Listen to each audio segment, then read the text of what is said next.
Today I'm gonna showcase everything you need to know on the Desertification mod. This mod starts an infection that completely desertify everything in your world. That adds new plants, biome, structures, mobs, and a few magic rituals. And there is two ways to start the infection. The first one is to find one of these structures in the plains or in a forest. And just to start it, all you need to do is to break the sandy diamond here. That will start the infection. There we go, there's desert sand. This is not normal sand, even though it's the same texture. This is desert sand, and it spreads to the grass and the dirt. The other way to start the infection is in an hourglass inside a desert biome. It is the same thing, you need to break the sandy diamond block. It's gonna do the same thing, blind you for a while, give you mining fatigue, and some of the sand will be replaced with desert sand, spreading the infection through normal sand. It also drops diamond. And now that the infection has started, how does it spread? Well, it's pretty simple. It's by block contact. It is random tick speed base, but it's pretty well made so that the world will not lag. It will spread to pretty much every single ground block that is on the surface. The dirt and the grass will turn into dry dirt that will eventually turn into desert sand. There is some other type of spread that does not have the dry dirt, but that will still turn into desert sand. The desert cannot spread into the ocean or any single cold biome. This is configurable. There's a few features that the desert sand will do. If there is granite below the soil, there will be some weathered sandstone that will grow out of the desert here and there. There's a massive patch here, another patch there. This is all granite, and this is very useful that I'll explain why later. Then if the desert spread to a river or a swamp, it will create the salt desert, which is basically making salt block instead of desert block. If you want to stop the spread of the infection, you can create a flower barrier, and for that you need some flower tree that we'll see how to obtain later around trees, but it must be below leaves, and if you do that, the ground will still dry, but the sand will no longer go in. And once in a while, you will see some sandstorm. These are huge wind that will blow stuff away and will leave suspicious sand. Let's see if we can find one. But you gotta be quick, because when there is a sandstorm, the suspicious sand will return back to normal sand after a while. Okay, here's one there. This is the suspicious sand left by the sandstorm. This suspicious sand has its own loot table that has a lot of useful items that you need for the mod. Please note that the sandstorm will also summon wind gusts that damage infected mobs from other infections and phantoms. Now during a thunderstorm, there's a chance that some of the enclosed area become a flash flood. Now this is just to give you an example because it's pretty rare that it happens naturally, but I can use an item in creative mode to create the flash flood. And this puddle here is extremely dangerous in survival. If you get in there, you will sink down to the bottom, and it's very hard to get out of this flash flood. As you can see, it took a while, but this is the same case for any creature. They will sink down, gain blindness and slowness, and eventually, well, drown or suffocate in the ground. One of the other mechanics of the mod is oasis, and this is created when there is at least 2 clay blocks deep or terracotta below water. This will create an area that the sand cannot desertify, creating small oasis here and there. The oasis is also a structure generated by the mod inside the desert. This is not an infected sand, this is just normal sand, but it can still generate with the clay block to prevent the normal desertification to take it over. If you are standing in the desert during the day, it's hot for your feet, and you will burn on the sand. You can prevent that by wearing leather boots. It also prevents you from not being able to jump from the sand slab. If you don't have them, you can barely get up of the sand slab. This is just like powdered snow. Now let's move on to the new mobs that the mod adds. First of all, there's the wind gust. It is technically a mob. These wind gusts here, they are not hostile. They are not really like sentient, or they don't have AI. They just go around and move the sand. They can break some blocks that are temporary or leaves, glass. As you can see, it leaves some sand behind, and sometime when it stops, it will leave suspicious sand. If it ends its path near a weathered sandstone, it will create an overcharged sand rose that we will see later. And since we're right next to it, near the weathered sandstone, you can find some nameless construct. These blaze-like creatures will attack you, but it also attacked infected and pillagers. It can only do melee damage, but it has some armor, and if you kill it, it will drop some weathered sandstone, but also a nameless construct part that is used to create the infused construct part. And we'll talk about that later. The more you damage the nameless construct, the more it loses its armor and the faster it gets. If the nameless construct kills an entity, it will heal for 2 hearts and gain resistance for 10 seconds. The next mob we're gonna look at is the Scorpion. This small little scorpion is a neutral mob that when attacked will attack you back and will inflict you wither. Killing it will drop its tail that is used as a weapon to right click on an entity to give it wither. Or you can cure yourself an infection mod effect up to level 2 but gives you wither in return. So let's say that you have the Burrowed effect from the Skull Cord mod. Well, you can use it to cure yourself of the Burrowed effect, but you gain the wither. You can turn the Scorpion Tail into an enchanted Scorpion Tail. This will cure you infection up to level 3 and won't give you the wither effect. One of the new mobs you will see in the desert is the Glass Skeleton. It can either have a bow or a melee weapon, but they spawn more often near an overcharged sand rose. It will burn in the sun but does not take any damage from the sun, and when it's attacked for the first time, its attack will increase. And when low on heart, it will become immune to projectile. And when killed, it will drop living glass shard. This is an ingredient to craft multiple blocks that we'll talk about later. The next mob only spawns during a full moon or a new moon, and it is the Sentient Rift. These strong entities will take half damage if you do not have an enchanted weapon, but it is weaker during the day if you happen to see one. The Sentient Rift will drop misc item and enchant you some time, and it will also drop the Rift that is used to craft some other weapons or block. Then this is not a new mob, but zombies will instantly turn into their husk counterpart as soon as they are in the desert. This is instantaneous. When a zombie just walks in the desert, it will turn into a husk. Just like that. Some mobs in the desert will occasionally drop more loot. You will see that because they will hold it in their hand when they spawn in an infected desert. There's a chance that they have ores, plans for rituals that we'll talk about later, or other items. So that was all for the mobs. And now that it's a desert, that doesn't mean that there's no life, because it's time to move on to the plants, and there is plenty of plants inside the Desertification mod. Now, just looking around, you can see that there's many plants, but some of them are only decorative, like for example, the desert grass, but there's also the dried grass, the creosote, the fountain grass, the desert lily, the small cacti, and the dense desert grass. All of them will drop sticks if you break them, some more than others, and they can all be composted in a composter. Some of them, like the desert lily, will turn into dye, or the desert cactus. These can spread and will spread fast unless you put a layer of 2 sandstone below the ground. This will stop completely the spread of these plants. Now let's look at something more useful. There's the guertufa. This plant that you need to collect with shears is not only used to make dye or composting, it is used to make a guertufa infusion that cleanses blindness and darkness. You need 2 guertufa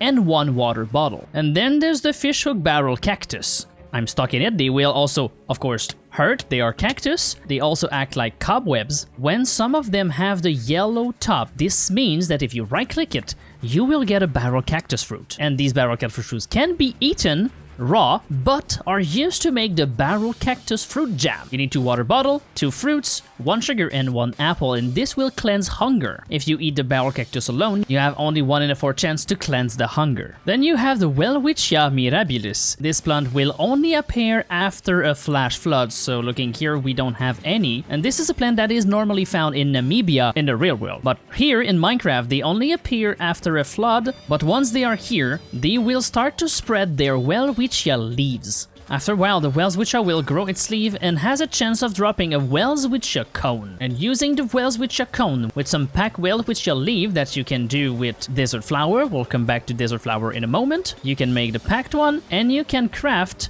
either another Welwitschia mirabilis with some mud bone block, another Welwitschia, or the enchanted Welwitschia cone, and this will cleanse the strongest harmful status effect upon consumption. But you need a golden apple. Now let's move on to one of the most important plant in the whole Desertification mod, the desert flower. These flower here, when punched, have a chance to drop the desert flower. This can be eaten, but it's mostly used to craft pretty much everything in the mod. From turning dry dirt into dirt, rotten flesh and bone meal into dirt, craft a juju beer tree, we'll come up to that later, or simply make some desert flower plant to spread them. It can also be used to craft most of the wand, pink dye, the pack wells which I leave that we just saw, the enchanted scorpion tail, the infused construct part, and can also be composted. The desert flower spawns during rain and will start to bloom once the rain has ended. You can easily see it by its pink color. Now let's move on a bit more to the more magic type of flower, the sand roses. When a gust ends its path near a weathered sandstone,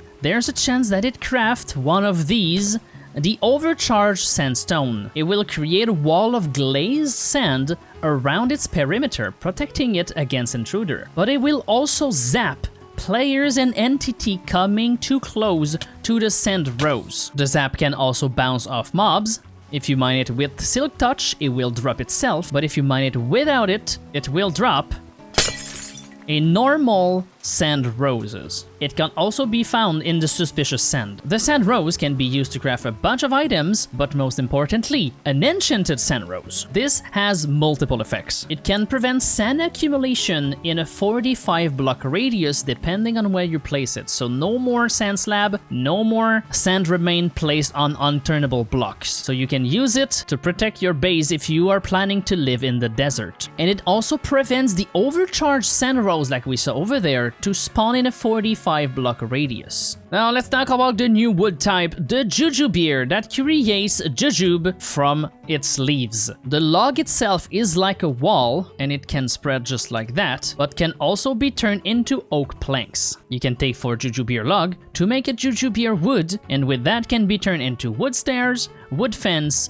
wood slab. It can surprisingly be done with a stone cutter for the slabs or the stairs, even though it's a wood. The jujube itself is just a light snack, but you can combine it with a desert flower and bone meal to create another sapling. Or you can make a jujube cake with some melon seed, wheat, and sugar. And this was all the plants from the desertification mod. So now moving on to the blocks, and I had to put some obsidian just for you to see it. But of course there is the weathered sandstone. These come on all varieties. They're slab walls, but you can also make bricks, a pillar, and a polished weathered sandstone. The bricks can be made naturally or with a stone cutter. The pillar can be made with 4 bricks or again a stone cutter. And the polished version can be made from 4 pillar or again from a stone cutter. Sometime when stone becomes sandstone, it will turn into cracked sandstone instead. You can make stairs or slabs, and you can also craft the cracked sandstone with some cobblestone and tree sandstone. When a normal tree becomes dry because of the desertification, it will become a dead tree. If you break it by hand, it will drop dry bark. You can also grab the dead log and turn it into dry bark. The dry bark can also be turned back into a dead log, make sticks, or craft the dry wood handle that we'll talk about later. Now that we're done with the decorative and normal blocks, let's look at some more unique blocks, starting with the salt block. This is the block that I talked at the start of the video that's formed inside rivers. Being completely made out of salt, it hurts slimes and water mobs,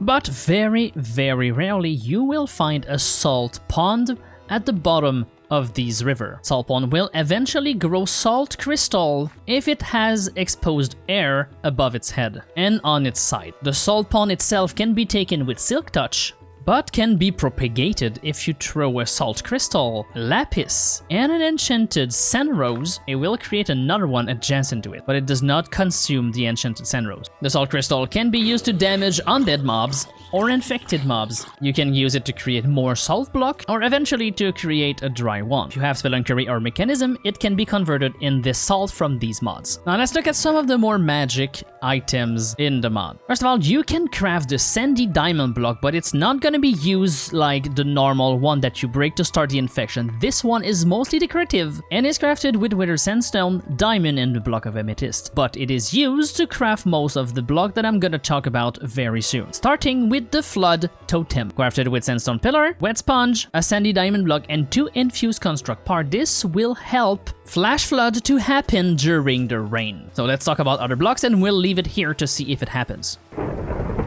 Oh my god, it just happened. I just turned around and it's here. There we go. So this helps create flash flood. Goodbye, creeper.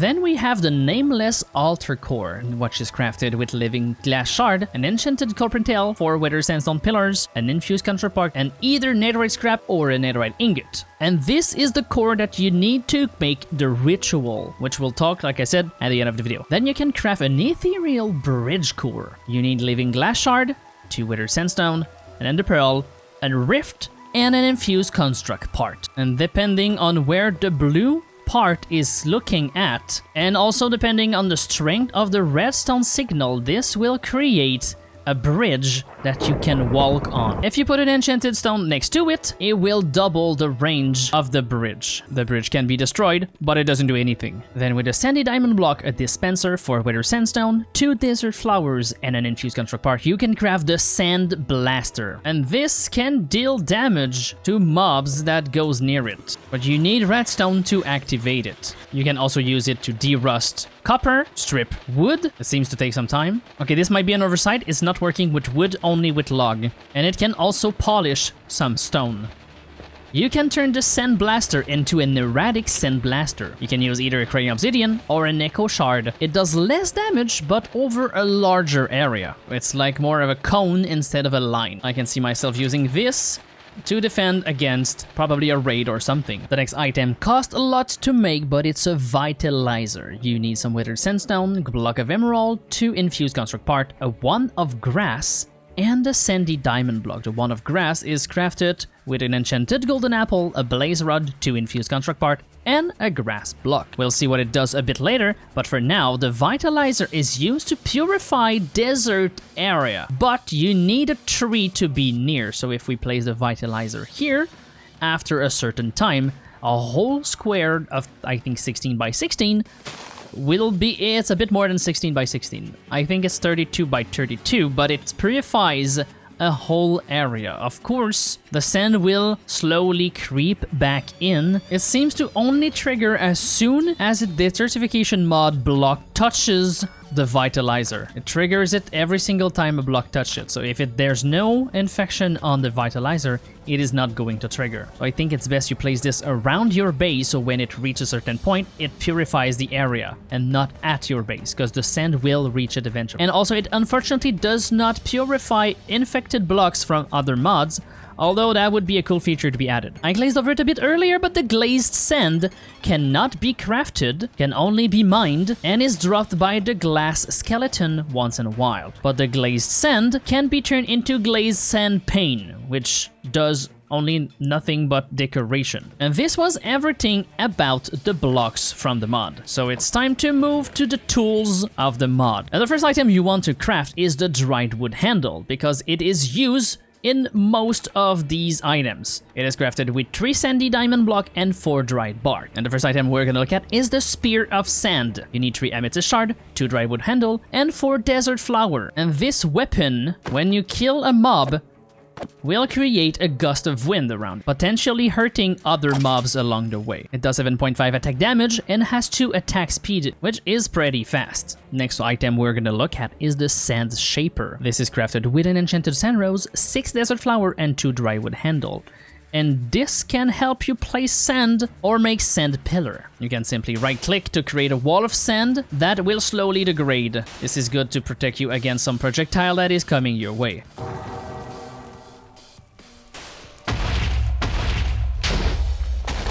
And if you shift and right click, you will create a sand pillar that will lift you up 4 blocks. It also gives you jump boost 3 for about a second. Next item we're gonna look at is the living glass sight, crafted with 3 living glass, 2 dry wood handle, and a sand rose, the normal one. This item deals additional damage when the target has very low HP. It has very low durability, but will use living glass shard in the inventory instead of its durability. You can right click on non-undead and plants mob to give them the glass shard effect that is basically acting like a poison, but it will kill. The next item we're gonna look at, it is the bottomless water bucket. You need an enchanted sand rose to infuse construct parts, 4 gold ingot, a bucket, and a block of gold. And the bottomless water bucket is pretty straightforward. If I cannot die in the cactus, their hitbox is way too big. It is just exactly what it says it is. Bottomless water bucket. You can grab the water, you can place the water it's always gonna be water. And yeah, be careful with these cactus barrels. You can see the hitbox of the cactus barrel, but somehow you get hurt before touching that border. Anyway, I digress. Because the next item we're gonna look at is the Rift Knife. The Rift Knife is crafted with 2 Rift and Enchanted Sand Rose, 1 Dry Wood handle, 2 diamond, and an Nemesis shard, and this will damage nearby mobs of the same type or if they are related, like a pet, and will partially bypass armor. It has 6 attack damage and 2.3 attack speed, making it really fast. So let's say there's a group of husk. If you hit one of them, it hits all of them for a few little damage, just like its normal sweeping edge. Pretty far, I would say. Next item we're gonna look at is the Dry Wand. This one is crafted with 4 Solid Crystal, a dead branch that is formed when some leaves turn into dead logs. The leaves will leave some branch behind, and you can harvest these with a shear. This item has multiple use, but only one of them if you're in survival. You can right-click dry dirt or desert sand to make it spread faster, but it will consume salt crystal in your inventory. So this is a way to make the desert spread faster if you want a bigger one in survival. But if you're in creative, you can right-click to turn every single block you want that is infectable into desert sand. And if you crouch and right-click, this will turn 16 by 16 of desert sand. And the next and last wand we're looking at is the Wand of Grass. I already talked about it, how you can craft it. With the Wand of Grass, you can use a sapling to remove the desert around it. You can right-click on a husk if you have a desert flower to make it wither and eventually die.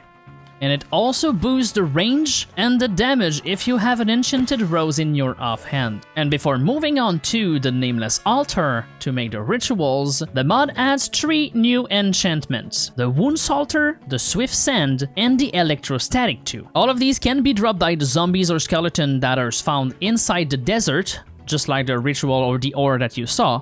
But these can be crafted with an enchanted sand rose near an enchanting table, and each one of them have their own crafting recipe. So looking at first, we have the Swift Sand enchantment, and this makes you sure that you can travel faster on sand. To craft it, you can trade lapis block, a book, and a sand rose, giving you a Swift Sand wand. Next, the Electrostatic, zap nearby attacker and give them weakness. This one can be crafted with a book, a block of lapis, and an overcharged sand rose, giving you the Electrostatic one. And finally, the Wound Salter will deal more damage to wounded opponent. The first level gives 15% and the second level 25%. This is, in my opinion, one of the best enchantments I've seen, because it is a free 15 or 25% because there's always a chance that a mob will be wounded if you try to kill it. And all you need to do to craft it is throw a book, a block of lapis, and a salt crystal. And yes, I had to test it. You can put both Wound Salter and Sharpness on the same weapon. Now here comes the part with the ritual and the Nameless Altar. To build a Nameless Altar, it's like a 2-layer beacon with a Nameless Altar car in the middle. You can then complete that with 5 blocks of sandstone pillar and a top going across the 2 pillar with 2 across and an enchanted sand road. To activate the ritual, you have to right-click it with the Sand Shaper.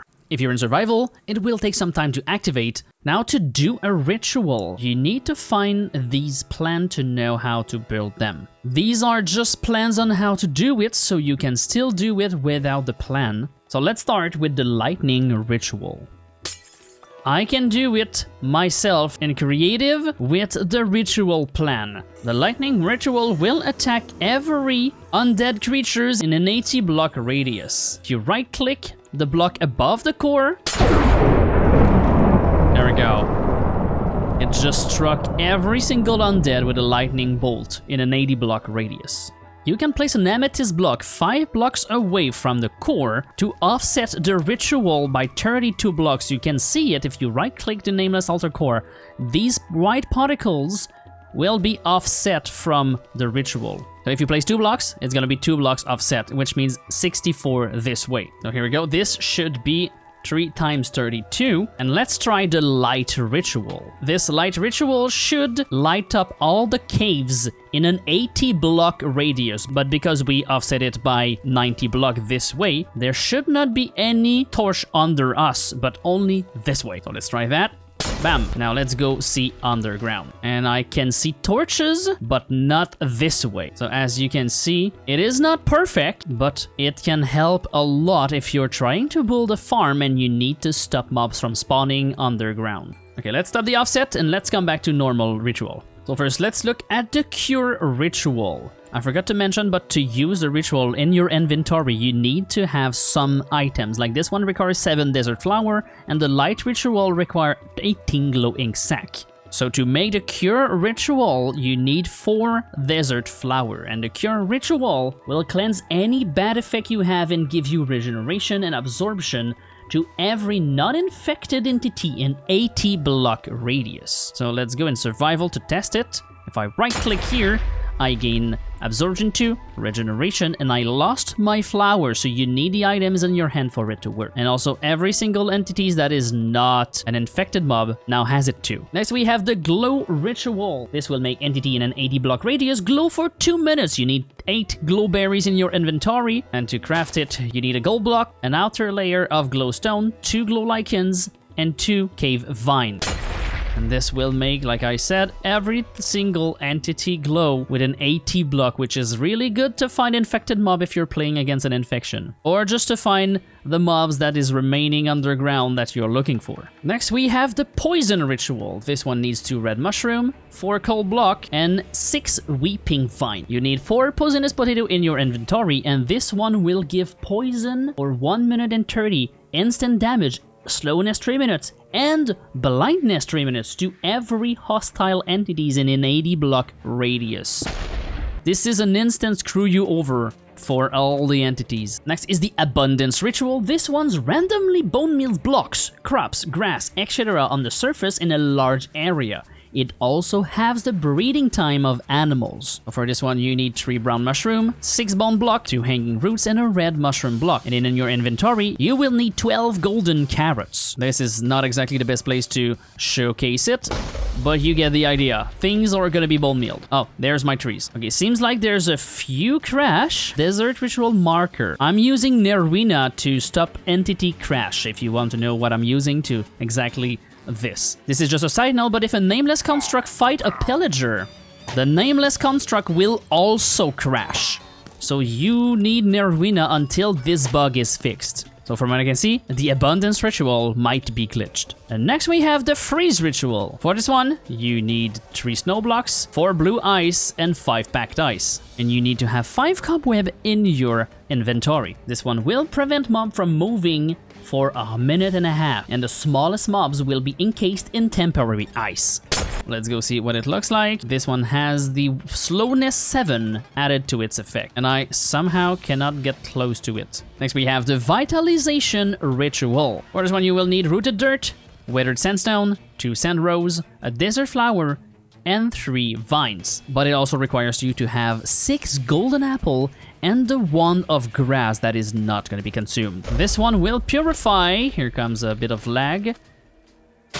There we go, a giant area of the desert. Next one is the Spawn Duplication Ritual, which is exactly what it says. You need 24 prismarine crystal in your inventory. It requires 5 wet sponge, 4 dead horn coral, and 3 prismarine, and it's going to just turn them into wet sponge. Next one is the Sky Doom Ritual. This one requires 2 lace sand, 3 gold block, 4 wax blocks of copper, another enchanted sandstone, and 2 salt crystal. In your inventory you need 24 desert flower. But this one will target a strong entities in a 64 block radius, and by a strong entity it means an entity with more than 40 HP. So let's say we have a warden here, and if we right click over here, this will target him with slowness 3 and a bunch of lightning. This will last for about a minute, enough to harm the warden for about 400 HP. If no mobs above 40 HP is found, you will regain most of everything that it cost, and if it found a mod between 100 and 140 HP, you will regain some of the material used. Next we have the Magnet Ritual. This one is pretty simple. 4 iron bars and a block of iron, and 2 amethyst shard in your inventory. This will suck up all the items and XP orb in a 128 block radius, and depositing it inside the ritual altar. You can also boost the range by placing enchanted sand rose on top of the pillars. Then we have the Desert Sandcraft Ritual. This is basically to get desert sand in survival, because there is no way to make it drop if you mine it, even with Silk Touch. So to get desert sand, you need a sandy diamond block, a block of gold, 9 glaze sand, and a normal block of sand, while having 24 salt crystal in your inventory. And this one will drop 1 desert sand. And finally, there's the simple drill ritual. This looks like a drill, in fact. It's almost the same thing as the magnet. It's 6 iron bar, a block of redstone, and a block of iron. But this one has to be offset to work. And this will create... I think I made it too far, because I cannot find it. Hold on. Okay, I find it. It's here. This will create a 2x2 block that goes down 128 blocks. So, almost down to bedrock. This is a good way to have a mineshaft. It's pretty much an instant elevator from Terraria. So I hope this video was useful. This was everything you need to know about the desertification mod. So go out there, desertify everything, and I'll see you in the next one. Bye bye.